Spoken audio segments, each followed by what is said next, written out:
Halo semuanya, bagaimana kabar kalian? Semoga kalian sehat-sehat saja ya.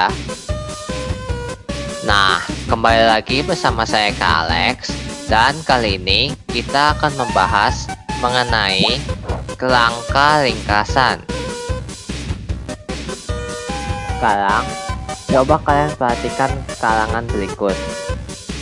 Karangan yang berjudul Berlibur di Desa Kakek dan Nenek tersebut dapat kalian baca di buku tematik 4C halaman 98. Nah, sama seperti teks bacaan yang lain, teks karangan juga memiliki unsur-unsur yang menjadi penyusun dari teks karangan tersebut. Nah, unsur penyusun karangan biasa disebut dengan kerangka karangan. Nah, kerangka karangan itu sendiri terdiri dari 3 buah unsur, yaitu yang pertama ada tema, lalu yang kedua ada judul, dan yang ketiga ada pokok-pokok isi karangan yang menjadi penyusun dari karangan tersebut. Perhatikan contoh yang ada di buku tematik 4C halaman 98 berikut.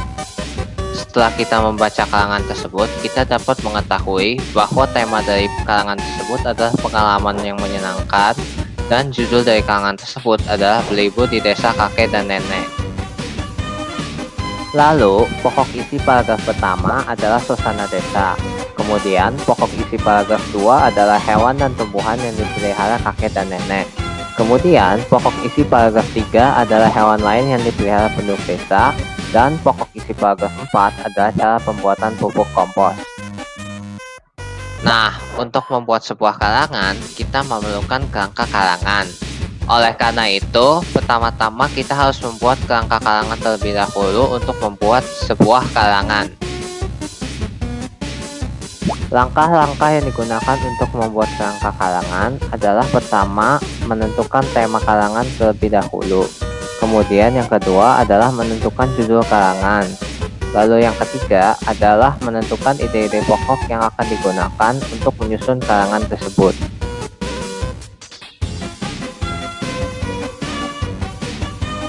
Nah, setelah kita selesai membahas tentang kerangka karangan, selanjutnya kita akan membahas mengenai penggunaan kata depan sejak dan kata depan sampai.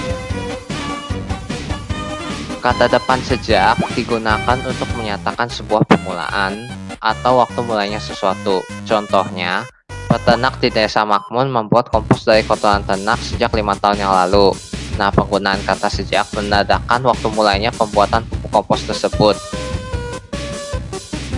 Lalu, kata depan sampai digunakan untuk menandai akhir atau batas akhir sesuatu. Maknanya itu bisa berkaitan dengan proses, tempat, ataupun waktu. Contohnya, tutup campuran kotoran dengan sampah daun sampai pupuk warna kehitaman menandai akhir sebuah proses. Kemudian, saya masih sanggup berlari sampai garis finish menandai akhir yang berkaitan dengan tempat.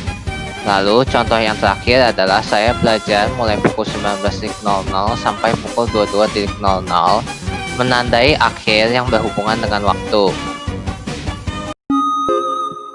Sekian materi yang kakak sampaikan kali ini.